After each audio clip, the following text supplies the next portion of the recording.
I totally forgot to buy it. As soon as I pressed Jacob, he laughed as if he was having the time of his life.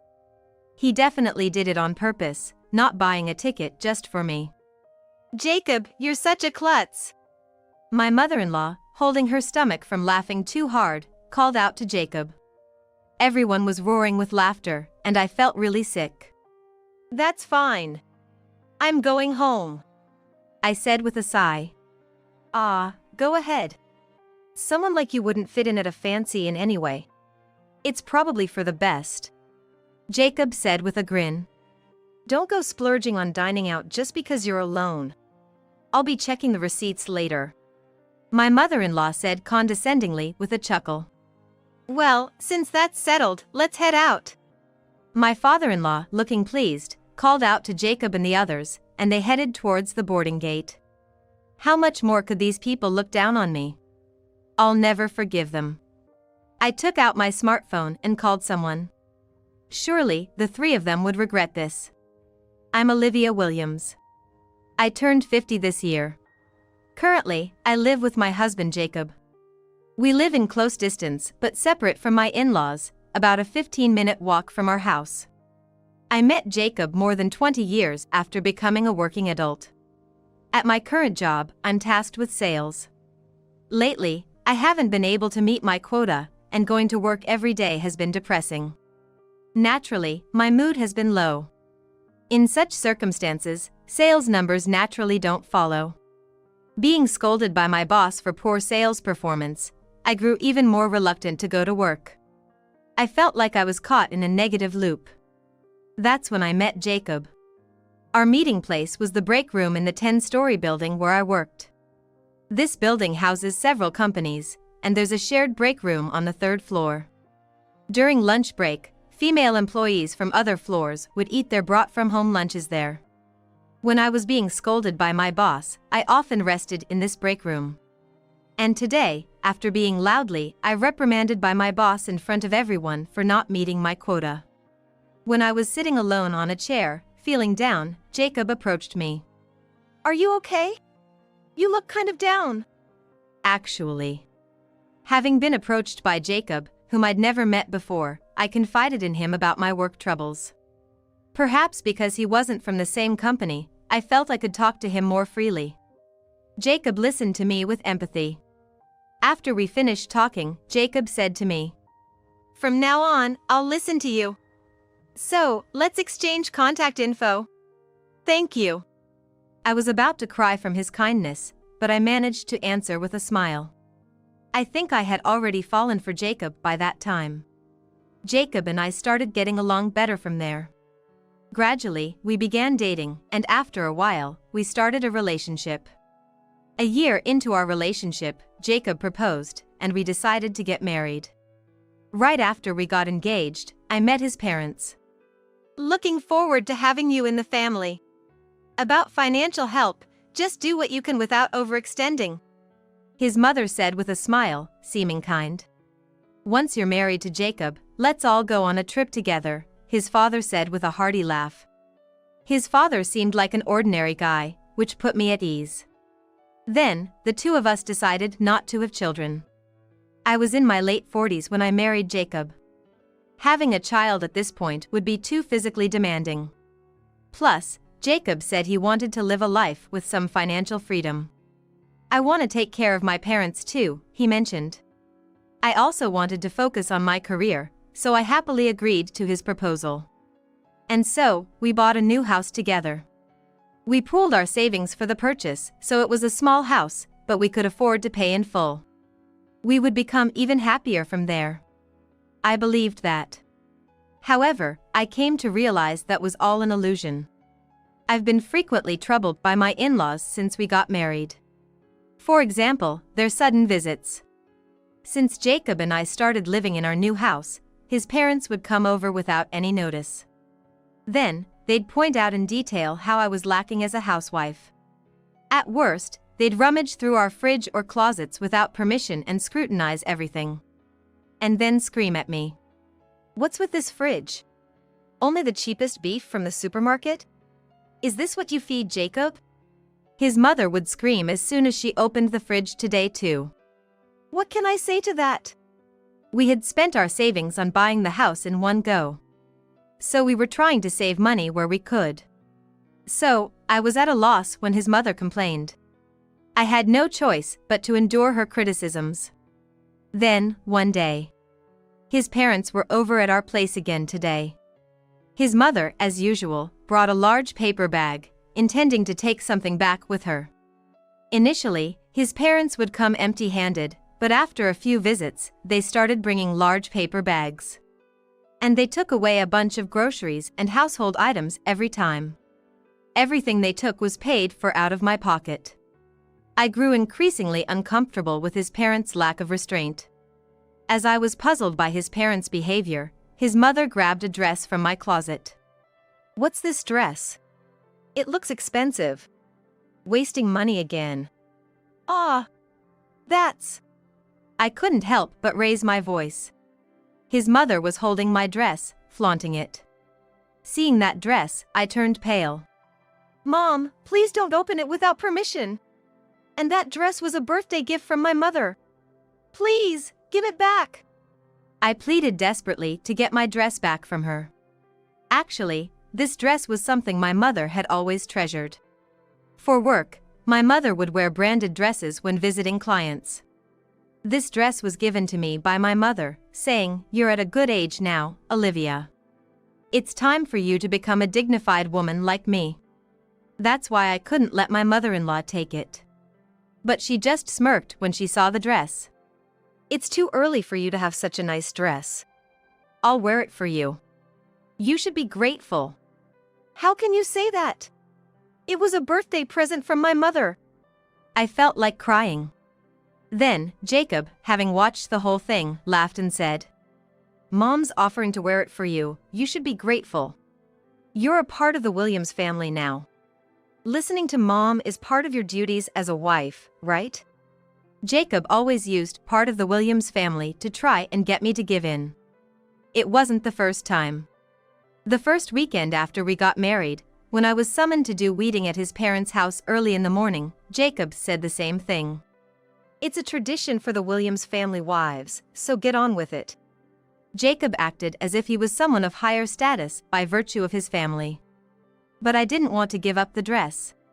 As I stayed silent in frustration, my father-in-law authoritatively declared, "Jacob did you a favor by marrying an older bride like you. Since we can't even see our grandchild's face, the least you can do is show us some filial piety, right?" Even though they call me older, I'm the same age as Jacob. I felt irritated by my father-in-law's double standards. Exactly, Dad's right. So, hand over the dress to Mom. Jacob nodded as if it was the most natural thing. This is terrible. There was no one on my side in this family. No matter what I said, I was made out to be the villain. My mother-in-law happily put the dress in her bag. So, begrudgingly, I gave in to Jacob and his parents' demands. But the problem wasn't just with his parents. Jacob himself was a significant issue. Lately, Jacob has been coming home late and not eating dinner together has become the norm. I'm home. Today, too, Jacob came home in high spirits at 1 a.m. He must have been drinking. His face was flushed. "Welcome back." I greeted Jacob with a puzzled look. But he didn't seem to care and spoke to me. "I'm gonna take a bath. Can you put away my bag for me?" Jacob handed me his bag and went straight to the bathroom. It's always like this. I sighed and went to put his bag in his room. That's when I heard the notification sound from his smartphone. Jacob left his smartphone in the bag again. Jacob always carries his smartphone with him, but it seems he forgot it in his bag because he was drunk. If it's an urgent work call, it would be serious. I carefully took the smartphone out of his bag. And when I looked at the screen, I froze. What is this? Displayed on the screen was a woman's name, Sophia. Today was fun with Jacob. But it got late, isn't your wife gonna find out? Sophia's worried. Reading that message, I was convinced Jacob was cheating. Then, I saw many more messages from Sophia. Some were quite explicit, and it became clear Jacob had been cheating for a long time. With a blank expression, I started taking pictures of the smartphone screen, one after another. This was proof of Jacob's affair, and I thought it would be useful if needed. But this alone wasn't enough evidence. I sighed. Besides, I'm already 50, and it would be hard to remarry if I left Jacob. We don't have kids, and the thought of being alone from now on is mentally tough. What should I do now? Holding Jacob's phone in my hand, I felt utterly lost. Then one day, Jacob said to me, "This year's parents' anniversary is coming up soon. Get started on planning the trip, will you?" Jacob looked at me as if it was obvious that I should be the one to do it. All right. I could only nod in response to Jacob. Every year, we gift a trip to his parents for their anniversary. Of course, Jacob and I also go along, entertaining his parents. We've been booking the same in every year, and I intended to book it this year too. But the next moment, Jacob suggested something unexpected. "Yeah, since it's their 50th anniversary this year. Book something special, will you?" I was puzzled. Even the usual inn is quite upscale. And I pay for the inn expenses from my salary. Jacob told me, paying for the trip is the wife's role in showing filial piety. My role is to make them happy by enjoying myself there.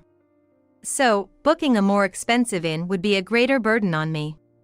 Seeing my confusion, Jacob said irritably, "It's their 50th anniversary, you know? Don't you have any respect for my parents?" Jacob continued to drone on about how I lacked the awareness of being a good wife.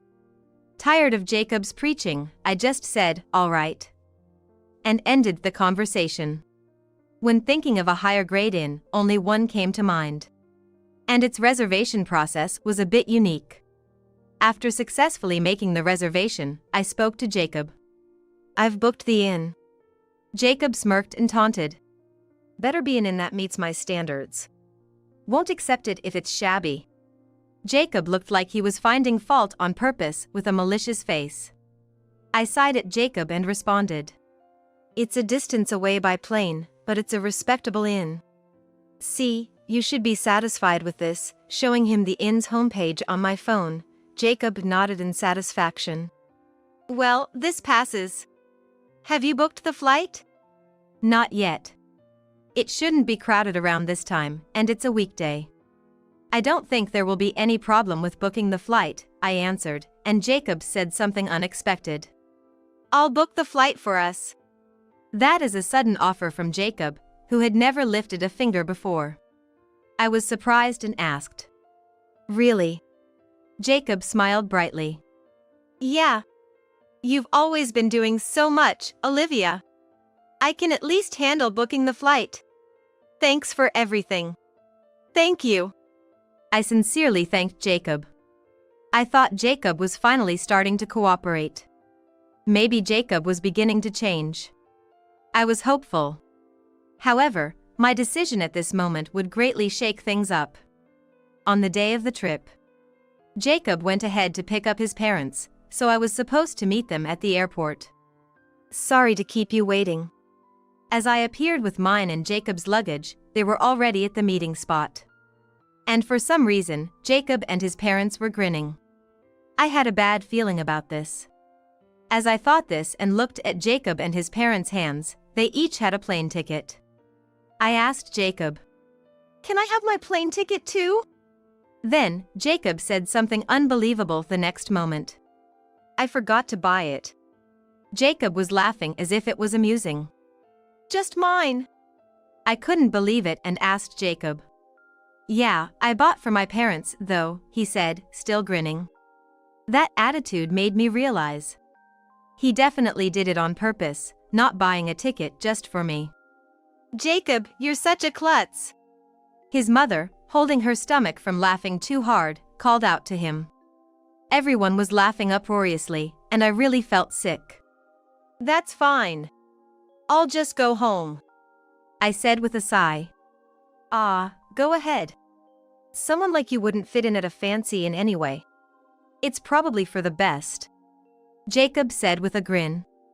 Don't go splurging on dining out just because you're alone. I'll be checking the receipts later. His mother said condescendingly with a chuckle. Well, since that's settled, let's head out. His father said cheerfully, calling to Jacob and the others, and they headed towards the boarding gate. How much more could these people look down on me? I'll never forgive them.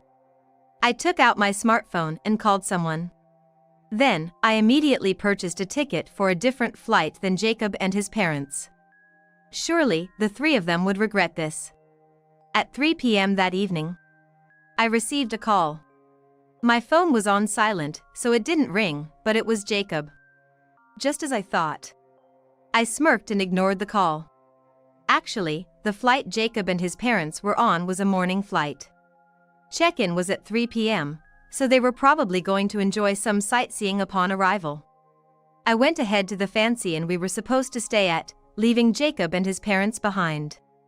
And there, I approached a certain person waiting at the fancy inn. Mom. Sorry for the sudden visit. The person was my mother. I apologized to her as soon as I saw her. Olivia, what on earth are you doing? We finally booked this high-grade inn. And now you're saying you can't stay all of a sudden? My mother asked, looking exasperated. Actually, I told my mother about everything Jacob and his parents had done. And I also told her that my mother-in-law had taken the dress she gave me. Then, my mother, with a clearly angry face, declared, I will not forgive this. And we're getting that dress back.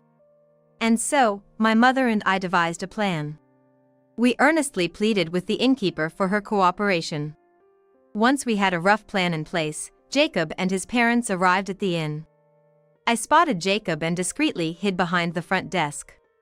Unaware of me, Jacob, with a smile on his face, proceeded to check in. His parents, in a good mood, were right behind him. We have a reservation at 3 p.m. under the name Williams. The wife is not visible, though. The innkeeper responded with a puzzled look. The reservation was made under my full name. So, it was natural for the innkeeper to say this. Jacob, seemingly understanding, didn't show any suspicion. He proudly informed. My wife suddenly couldn't make it due to illness. But there's no issue, right? Someone else will join later, so we won't cancel any guests. Although I had a hunch who that someone else might be, I stayed silent and listened. The innkeeper then smiled at Jacob and delivered a shocking statement. If the wife is not present, it's not possible to use the reservation. What? Jacob and his parents froze at the innkeeper's sudden declaration. And then Jacob kept calling me. He was probably out of confusion. The first to regain composure, his mother approached the innkeeper, demanding. What do you mean it's not possible? Olivia made the reservation, and we've come all this way by plane. His mother looked visibly confused. We're here for a celebration today. So, please, can you make an exception? Jacob pleaded with the innkeeper. The innkeeper sighed. Well, if you insist. But you'll pay the additional charge, right? What? What additional charge? Jacob asked, surprised. The innkeeper glanced at a woman sitting nearby. Mrs. Maybe it's time to tell them the truth. Indeed, I'll handle this. Thank you. At the exchange between the innkeeper and the woman, his mother looked puzzled. Who is that woman? Wearing dark sunglasses and all. She began, but then she stopped mid-sentence. Because she recognized the woman. Isn't that Olivia's mother? Why is she here? His mother said, confused. My mother and his parents had only met at a family-only wedding. My mother smiled and replied. It's been a while. By the way, where is my Olivia? She couldn't come due to illness. Jacob tried to persist with his lie to my mother. My mother sighed at Jacob. Don't lie. Olivia sounded just fine when I called her earlier. Plus, this inn was booked using my company's privilege. If she's not here, you'll have to pay the standard rate. At my mother's mention of my company, Jacob and his parents started to look really confused. Maybe a 70% increase? Can you afford that, Jacob? My mother chuckled. What are you talking about with your company? Olivia didn't mention any privilege. And she didn't say anything about you coming. Jacob spoke with confusion. He was likely overwhelmed by the barrage of information. His mother also addressed my mother.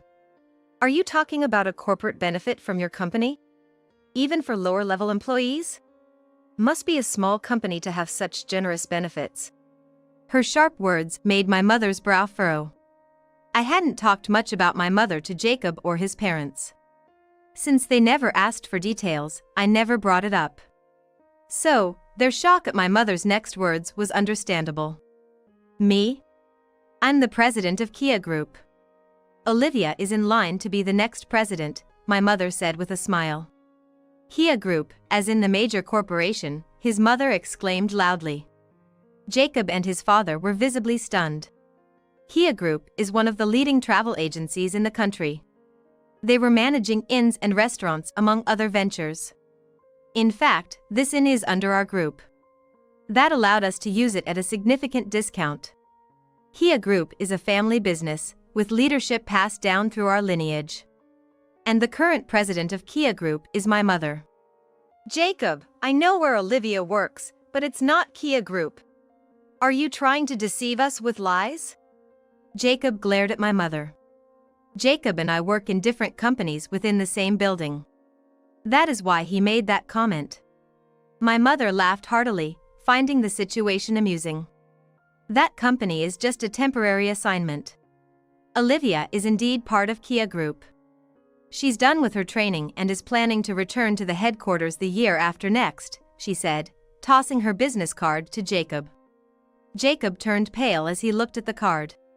You really are the president of Kia Group? Jacob trembled slightly. His parents also turned pale. His father, now living off his pension, used to work before retirement. He seemed to have been a middle management employee at a mid-sized company, retiring as a department head, according to Jacob. The difference in status between my mother, a major corporation's president, and his father was stark. Then my mother continued her attack. That dress. I gave it to Olivia. Why are you wearing it? It's my special outfit, she said, glaring at the mother-in-law. I'm so sorry. I'll take it off right now. The mother-in-law turned pale and hurriedly looked for a place where she could change. She quickly changed and returned the dress to my mother. If there's even a slight unraveling, expect a repair bill. Yes. His mother replied meekly. Then, as if remembering something, Jacob muttered. I need to tell Sophia not to come here. My mother didn't react. But I caught the whisper. Stepping out from behind the front desk, I shouted. Sophia won't be coming. Olivia? Why are you here? I called you so many times. Jacob was clearly rattled. His mother was just as shocked and et out a scream, Olivia. You didn't have a ticket, and they even took your dress. Quick as ever, my mother interjected, the dress was originally Olivia's, not yours. His father was also greatly flustered. Kia Group, that's a bigger company than where I worked. And to think she was the president, he was disheartened. Being a person of high pride, it must have hurt him mentally. I came on a different flight. To get revenge on Jacob and his family. I smiled mischievously. So, Sophia not coming is because... I made sure she wouldn't come. I called her right after Jacob and his parents took off this morning. That day I discovered Jacob's affair through his phone. I secretly went to a private investigator and requested an investigation. With the results, I got Sophia's contact information. I had been planning to talk to Sophia directly someday, but I took this opportunity to call her. After our conversation, Sophia made a decision. I calmly told Jacob the truth. Sophia has decided to break up with you. When I contacted her about the compensation, she apologized. I was only after the money with Jacob, she said. I was never serious about an old guy like him. Turns out, Sophia is only 30 years old. Her reason for dating Jacob who is 20 years her senior, was money. She was attracted to the idea of being treated to meals and receiving brand items from Jacob. Sophia had said clearly, Jacob inviting me to the trip with his parents made me think it was time to end things. I never wanted to marry him. Hearing this, Jacob was shocked. That's a lie, right? I was even considering divorce to be with Sophia. Jacob. His mother consoled the stunned Jacob. His father also showed sympathy towards Jacob. My mother and I looked at them with a disdainful expression. Then I made my final decision regarding Jacob. I'm going to divorce Jacob too. From now on, you're free to love anyone, not just Sophia. The moment I mentioned divorce, Jacob protested. I have no intention of getting a divorce. It's meaningless without Sophia. I'll never sign the divorce papers because there's no conclusive evidence of the affair. His mother agreed with him. That's right. We won't accept a divorce. After all, Olivia is the future president of Kia Group, right? You'll live an even wealthier life. Her eyes gleamed disgustingly with excitement. His father seemed pleased too. He was likely thinking of receiving financial support from me. But I won't let things go their way. My mother also glared at them. How about you take a look at this? I handed Jacob and his parents the investigator's report. The evidence was damning. Photos included were incontrovertible proof. Perhaps overwhelmed by the undeniable evidence, Jacob and his parents turned even paler. How could this? Why? Seeing them, I let out a scoff. As a condition for waiving Sophia's compensation, she agreed to testify favorably for me in the divorce case with Jacob. I'm looking forward to what Sophia will testify if it goes to court. I chuckled, and Jacob was ashen-faced. His face filled with despair. His parents looked as if they had been plunged into the abyss. I had no intention of forgiving Jacob and his parents. I was ready to fight them to the bitter end, ensuring they fell into hell. Eventually, my divorce from Jacob was finalized. Jacob resisted to the end, but ultimately gave in. I'll apologize as many times as it takes, just please spare me the divorce. If I had known you were the future president of Kia Group, I would never have cheated. He says this, clinging on to me. But I showed no mercy. I got a top-notch lawyer introduced by my mother and confronted him with evidence of his infidelity. Left speechless by the evidence, Jacob could say nothing. If things continue this way, it might go to court. Maybe I should increase the compensation amount? I suggested, turning Jacob's face pale. I'm sorry. With that, Jacob hurriedly signed the divorce papers. Despite all his resistance, in the end, it was anticlimactic. I hadn't demanded compensation from Sophia, but she ended up losing her job. Actually, Sophia worked for a partner of the Kia Group, so my mother had spoken to the partner. This isn't what we agreed on. Sophia was said to be crying, but I didn't care. Surely, Sophia would struggle with job hunting from now on. And after divorcing Jacob, the troubles continued. Jacob and his parents started ambushing me in front of my workplace. Apparently, Jacob's misconduct became known to his company because of the divorce. Jacob had been involved with several women besides Sophia. Some were involved with him for promotions. However, my mother exposed all of Jacob's actions through her connections with the president of Jacob's company. Upon hearing this, the president was furious, and Jacob received a demotion. This led to a wave of internal complaints against Jacob. Some even considered filing formal complaints. Eventually, Jacob felt too uncomfortable to stay at his job and resigned, becoming unemployed. And he became unemployed. However, his parents were retired and living on pensions, unable to support an unemployed Jacob. His mother had always been a homemaker, and his father retired as a middle manager. They didn't have a high income or a sufficient pension. Without me, they couldn't afford their luxuries anymore. That led them to ambush me in collaboration with Jacob. What a mess! I consulted the police, but they didn't act immediately. However, a decisive moment occurred. One day, as I tried to enter my workplace, ignoring the ambushing Jacob and his parents, Jacob approached and grabbed my arm. It hurts. Let go. But Jacob wouldn't release his grip. Getting cocky because we kept quiet. We're struggling without money. Marry me again and support us, Jacob said, pushing a marriage registration form at me. You just need to sign. Do it quickly for our sake. His mother also grabbed my arm, forcing me to hold a pen. No use trying to escape. I was cornered by his father as well, with no way to flee. Enough already. Just when I was in trouble, a voice called out. You all! Enough is enough! My mother said sternly. Mom! Relieved by my mother's presence, tears welled up in my eyes. She had always been there to help me. Security. This way, she said, calling for the guards. Yikes! Panicked, his parents ran off. Their appearance was pitiful. What about me? Jacob's cry echoed alone. Thus, Jacob was apprehended by the security guard and handed over to the police. The marks where Jacob had grabbed my arm were clearly visible. That also led me to file a report of the incident this time. The in-laws had fled, but they would likely be contacted by the police eventually. Jacob and his in-laws had acted in a way that cost them their social credibility. Without jobs, their future looks bleak. Since then, I have returned to the headquarters of the Kia Group. Jacob's whereabouts have been unknown after that incident. He seems to have fled to avoid arrest by the police. The in-laws returned to their home.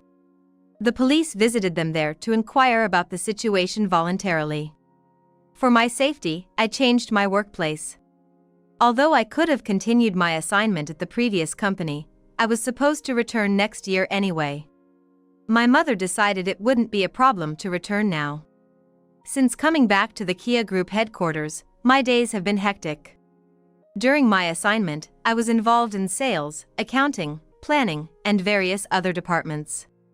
I thought I had gained a fair amount of experience, but the scale at the headquarters of the Kia Group is entirely different. The figures involved in any given task are on a different level, keeping me constantly on edge. However, I have a strong ally by my side. Olivia. We're going to visit our clients. You need to get your face remembered quickly, my mother calls out to me. I'm coming.